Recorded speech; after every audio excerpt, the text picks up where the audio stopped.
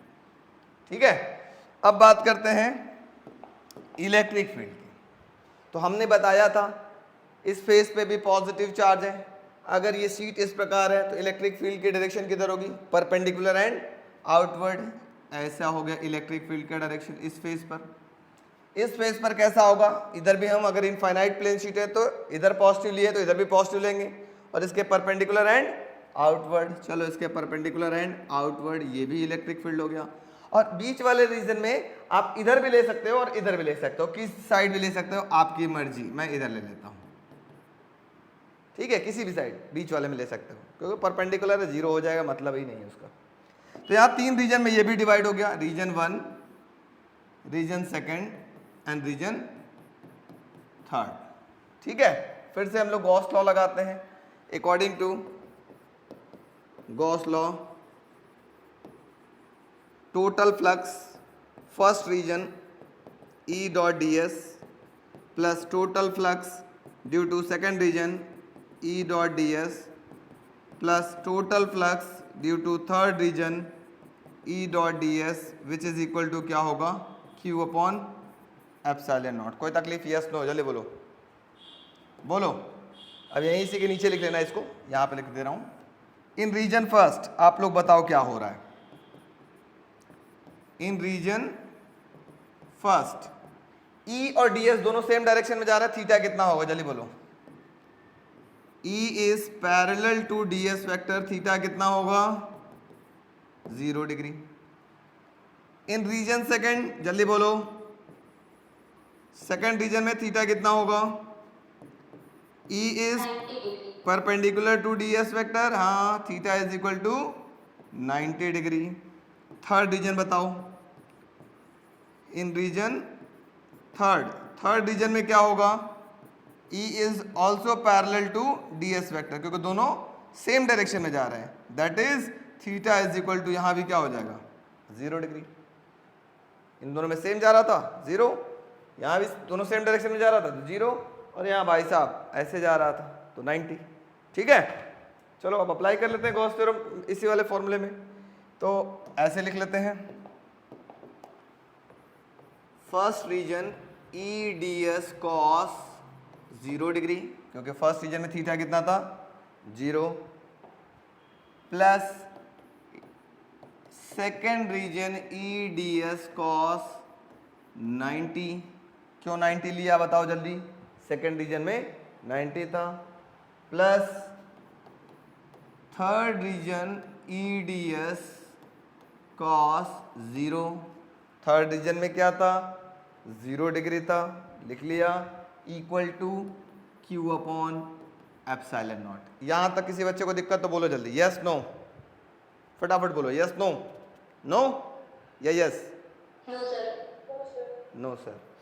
तो बताओ cos 0 की वैल्यू कितनी होती है, 1, cos 90 कितनी होती है, अंडा मतलब 0, तो ये पूरा क्या हो जाएगा, 0। डायरेक्ट लिखते हैं, E first region ds plus ये वाला 0 हो गया, फिर E को बाहर ले लेते हैं, third region ds equal to हो गया Q अपॉन एप्सिलॉन नॉट। ठीक है, तो इसका इंटीग्रेशन करोगे तो s मिल जाएगा, और इसका भी इंटीग्रेशन करोगे तो s मिल जाएगा, equal to Q upon epsilon naught. Surface area किसी भी तरीके का हो सकता है, तो इस वजह से इसका पूरे सरफेस एरिया को क्या मान लेते हैं, s। ठीक है, s es प्लस es क्या हो जाएगा, twice of es equal to Q upon epsilon naught, इसको इक्वेशन नंबर 1 बोल लेंगे। ठीक है, अब यहाँ से थोड़ा ध्यान देंगे, अब यहाँ पे चार्ज का डिस्ट्रीब्यूशन कहाँ पे था बच्चों, जल्दी बताओ, चार्ज का डिस्ट्रीब्यूशन कहाँ था, लाइन पर, वॉल्यूम पर या एरिया पर, जल्दी बताओ आप लोग, एरिया पर।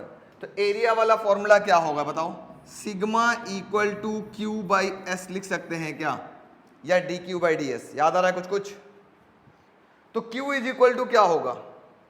Q is equal to sigma s हो जाएगा, रख लो। 2ES इज इक्वल टू हो जाएगा सिग्मा एस अपॉन में एप्सिलॉन नॉट। एस से एस क्या हो गया? कैंसिल। फॉर्मूला क्या मिल गया? E इज इक्वल टू मिल गया sigma upon twice of epsilon naught. ये हो गया फॉर्मूला। समझ में आया? इसका स्पेशल केस, स्पेशल केस अगर हम बात करें, इस वायर का लेंथ इनफाइनाइट के बजाय फाइनाइट हो जाए, सॉरी इस शीट का जो लेंथ है इनफाइनाइट के बजाय फाइनाइट हो जाए, तो हम दोनों साइड के चार्ज को कंसीडर करेंगे। अभी तक तो एक ही चार्ज को कंसीडर कर रहे थे, इसको भी पॉजिटिव माना था और इसको भी पॉजिटिव माना था। लेकिन अगर इसकी लेंथ फाइनाइट हो जाए तो हम दोनों चार्ज कंसीडर करेंगे, इधर वाला भी और इधर वाला भी। तो ऐसे एक स्टेटमेंट लिखेंगे, for finite charge, for finite sheet, charge on both side, charge on both side is to be considered। दोनों साइड की चार्ज को कंसीडर करेंगे। इसका मतलब ये वाला जो इक्वेशन नंबर 1 था 2ES इक्वल टू, दोनों चार्ज का अगर हम चार्ज कंसीडर करेंगे तो टोटल चार्ज हो जाएगा 2Q हो जाएगा अपॉन में एप्सिलॉन नॉट। दोनों चार्ज की मैग्नीट्यूड को जोड़ दिया जाएगा, इधर के चार्ज को भी और इधर के चार्ज को भी। जैसे ही जोड़ दिया तो 2Q चार्ज हो जाएगा, ये Q ना होकर के क्या हो जाएगा? 2Q हो जाएगा। तो हम तो 2 से 2 क्या करेंगे? कैंसिल कर देंगे। ये मत करना सर एक निगेटिव एक पॉजिटिव जोड़ देंगे तो 0 हो जाएगा, ऐसा नहीं करना, दोनों चार्ज की मैग्नीट्यूड को जोड़ना है। ठीक है, तो ये हो गया ES इज इक्वल टू, अब आप फॉर्मूला जानते हो Q सरफेस चार्ज डेंसिटी वाला, Q इज इक्वल टू था, sorry sigma equal to Q by s. तो Q इज इक्वल टू हो जाएगा सिग्मा एस, इस Q की जगह रख लिया गया अपॉन में एप्सिलॉन नॉट। बस इस Q की जगह क्या कर दिया? Sigma S. तो क्या कटेगा? S से S कैंसिल हो गया और फाइनाइट शीट के लिए आपके पास फॉर्मूला मिल गया सिग्मा अपॉन एप्सिलॉन नॉट। इसकी बहुत ज़्यादा ज़रूरत नहीं है, ज़्यादा ज़रूरत आपको इसकी है। ठीक है, लेकिन आप नोट कर लीजिए, पता रहेगा तो बेहतर है। चलिए फटाफट नोट कर लीजिए आप लोग।